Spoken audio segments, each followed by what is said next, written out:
Assalamualaikum warahmatullahi wabarakatuh. Selamat malam, salam sejahtera buat semuanya.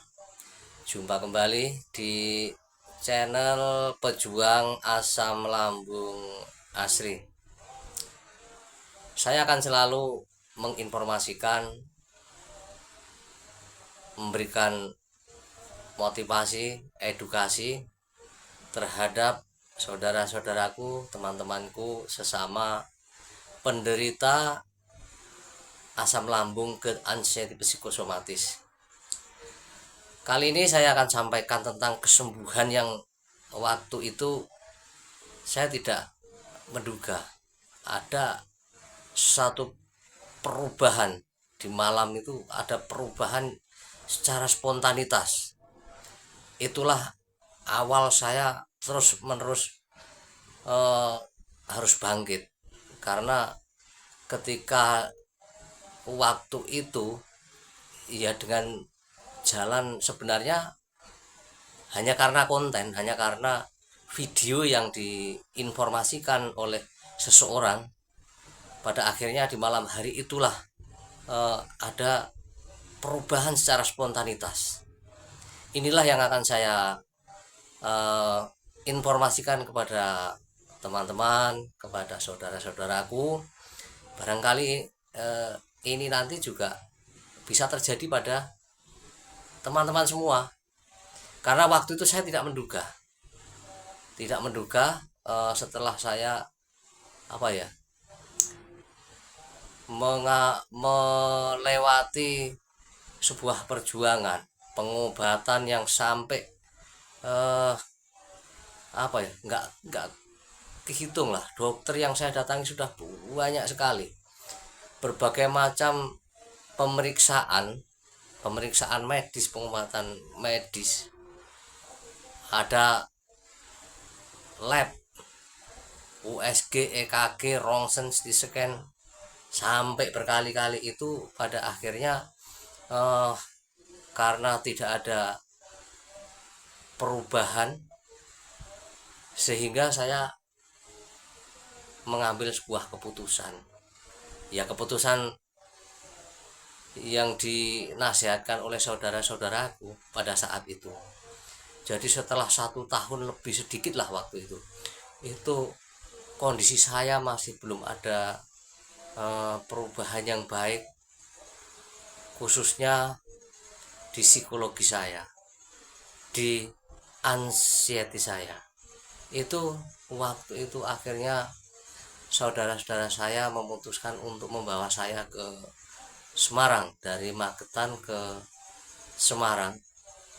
Ini mungkin di video sebelumnya saya juga sudah sampaikan, tapi tidak secara detailnya. Waktu itu saya juga sebenarnya untuk mengiyakan saya ke Semarang itu agak berat, karena apa? Ya, anak saya ada di Magetan, istri saya ada di Sidoarjo, sedangkan saya harus ke Semarang. Nah, ke Semarang itu dalam rangka mencari kesembuhan. Saya membayangkan waktu itu memang, oh nanti kalau saya kena begini-begini, saudara-saudara saya ada yang mengantar, termasuk keponakan-keponakan saya. Itu yang membuat waktu itu saya pada akhirnya nurut pada saudara-saudara saya, karena saudara saya ada 6 bersaudara termasuk saya. Ada kakak saya, ada adik-adik saya. Nah, saya pada saat itu dijemput oleh saudara saya yang nomor 1 sama adik saya pas, yang nomor 4, satu-satunya adik perempuan saya.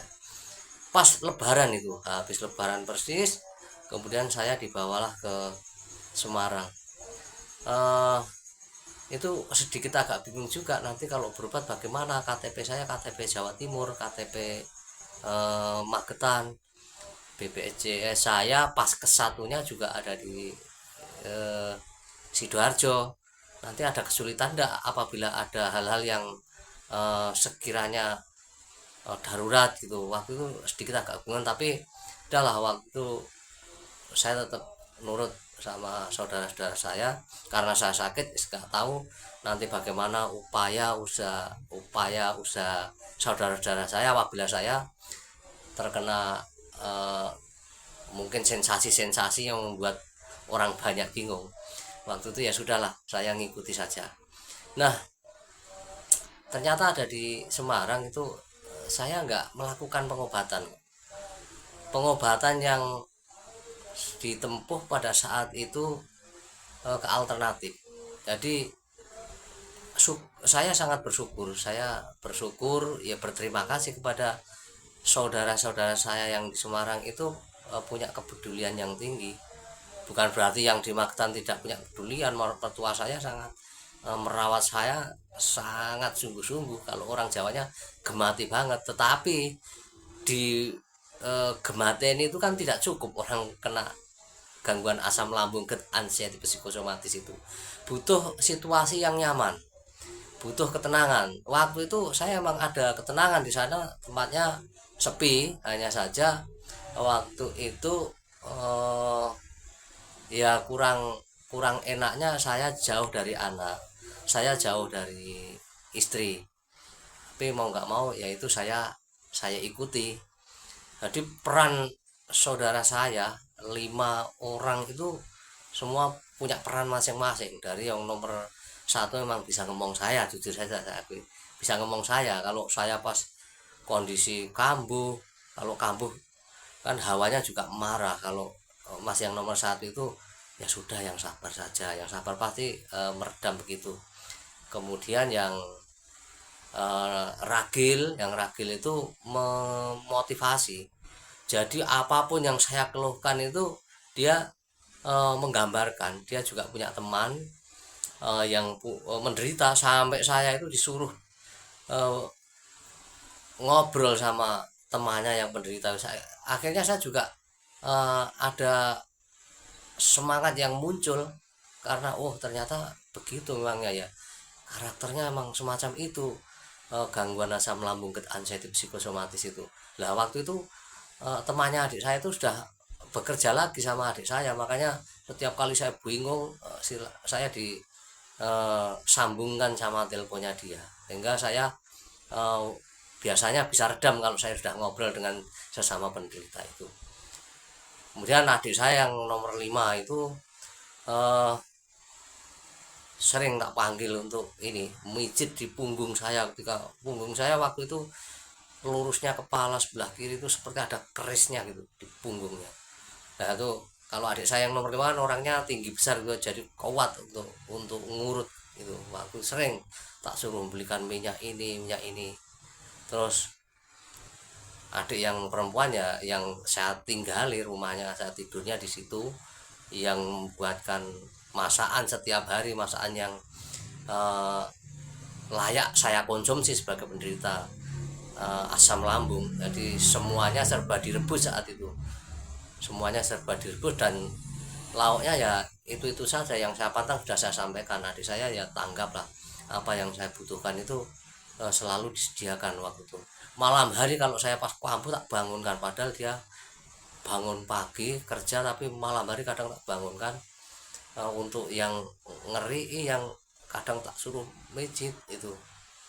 Nah lah ini kemudian yang ini jalan kesembuhannya itu yang kakak saya yang nomor 2 waktu itu, yaitu saya dibawa ke pengobatan alternatif, ke akupunktur. Sore hari saya dibawanya sama, termasuk adik perempuan saya yang ngantar, kakak saya yang nomor 2 itu, terus keponakan saya, anaknya kakak saya itu. Sampai di situ seperti video yang di awal, bahwa di akupunktur itu saya ditusuk pakai jarum di kepala ini, karena yang liur-liur yang saya sampaikan. Nah dari situ singkat kata, saya tidak mengulangi yang pertama ya, saya diarahkan untuk membuka channel YouTube ya, namanya Pak Bribka Suyono atau Suyono Listrik itu. Karena saya sudah ditebak semua bahwa saya takut ini itu saya memang takut, dan memang saya iyakan.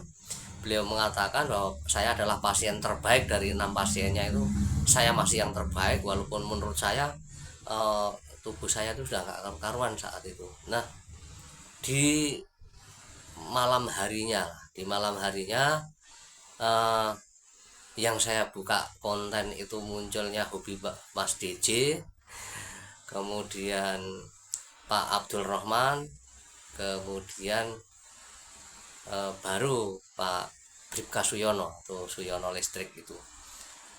Waktu membuka video pertama kali emang bener itu sekitar jam 12 malam, saya ini mata saya yang seperti ada minyaknya kalau melihat itu, eh, blur, kepala goyang-goyang itu spontanitas itu terang, mata saya semacam terang gitu.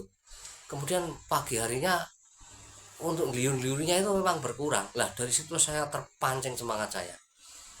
Kemudian karena juga sudah menemukan channel itu harus begini harus begitu, saya sampai melihat video sampai apa ya, video keberapanya Bang DJ, karena video Bang DJ itu, Mas DJ itu kan banyak sekali, jadi saya lihati sudah banyak. Saya panduan-panduan itu bisa saya laksanakan walaupun belum sepenuhnya bisa saya laksanakan. Nah, itulah jalan kesembuhan saya dari temannya mas saya yang nomor 2 itu, saya dibawanya ke sana, ya itulah jalan kesembuhannya. Jadi waktu itu saya konsumsi obat medis terhenti, kemudian herbal itu minumnya ya nggak seperti sebelumnya. Kunyit yang temulawak itu sudah nggak seperti sebelumnya, kan rutin banget itu. Nah itu karena ada perubahan baik dan petunjuk dari apa, konten YouTube tentang asam lambung itu harus menerapkan 3P itu yang saya patuhi, itu yang saya jalankan secara tekun, yang pada akhirnya berangsur menjadi baik. Kemudian yang nomor kakak saya yang nomor 1 itu mengantarkan terapi, tapi juga bergantian, kadang diantarkan adik saya yang perempuan itu, kadang diantarkan kakak saya yang nomor nomor 2 itu ke Demak, kawan-kawan ke Demak terapi sampai waktu itu 7 kali kok, waktu itu 7 kali. Saran masa yang nomor 2, kalau terapi ke sana 7 kali ya itu memang saya tuntaskan 7 kali, walaupun di situ saya tidak merasakan perubahan besar, tidak pernah, tapi memang enak waktu pas di terapi sampai pulang tuh enak. Tapi nanti jarak sehari 2 hari itu perasaan itu kembali lagi. Tapi saya tetap tidak putus asa, apa yang disarankan orang saudara saya tetap melaksanakannya. Nah itu saya sampai bertahan di Semarang itu kan hampir 3 bulan ya, pas lebaran. Kemudian saya kembali ke Jawa Timur lagi itu Idul Adha kurang beberapa hari gitu loh. Saya sebenarnya ditahan, dicegah oleh saudara-saudara saya, tapi saya tetap memutuskan saya harus diantarkan ke Jawa Timur lagi, ke Magetan, tidak ke Sidoarjo, karena belum siap untuk bekerja. Tetap saya ya dikatakan pemulihan lah, karena di tempatnya adik saya itu sendiri ada satu hal yang waktu itu apa ya, membuat pikiran saya malam hari itu sebenarnya sering apa ya, sering terjadi kekacauan di dalam pikiran saya. Kadang saudara-saudara saya tak telponi walaupun saya ada di Semarang, pikir saya tak suruh nemani. Di situ ada ibu saya. Lah ibu saya itu kan sudah tua, sudah pikun, jadi semalaman tidak tidur ibu saya itu. Semalaman tidak tidur, terus rambutnya itu terurai gini, terurai sampai apa ya, yes, tidak rapi. Namanya orang pikun sudah nggak mau, kecuali nanti yang ngomong itu paginya disureni, diikat, itu baru rapi lah. Di malam hari itu semalaman ibu saya tidak tidur. Kemudian kalau saya ke kamar mandi itu melihat saya, nanti senyum.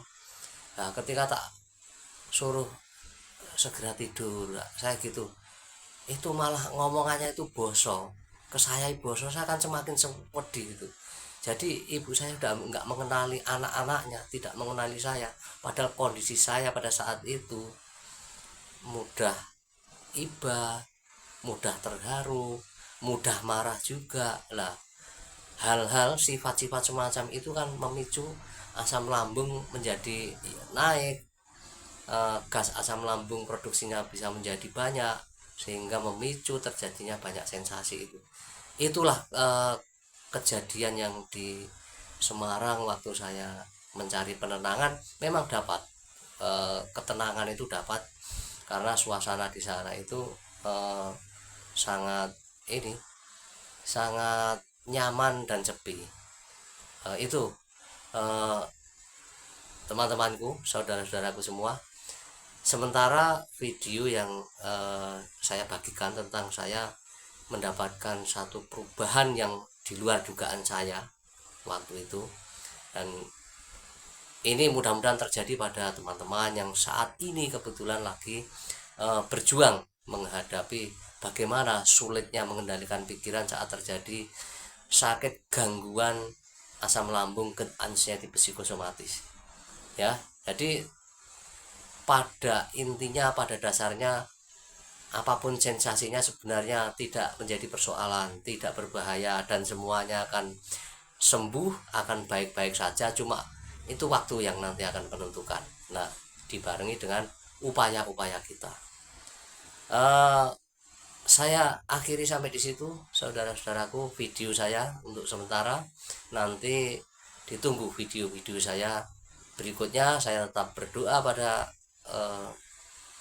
agar teman-temanku semuanya segera bangkit, segera pulih, menyambut kesembuhan, menyambut kebahagiaan yang sudah teman-temanku lupakan. Kebahagiaan itu hidupnya dipenuhi dengan kemurungan, dengan kegalauan. Itu mudah-mudahan semua sudah segera bisa terlewati. Baik, itu teman-teman, jika berkenan silahkan mensubscribe, like, tombol bunyi loncengnya agar tetap mendapatkan notifikasi dari video-video yang akan saya luncurkan. Kurang lebihnya saya mohon maaf. Saya akhiri. Wassalamualaikum warahmatullahi wabarakatuh. Salam sejahtera dan selamat beristirahat.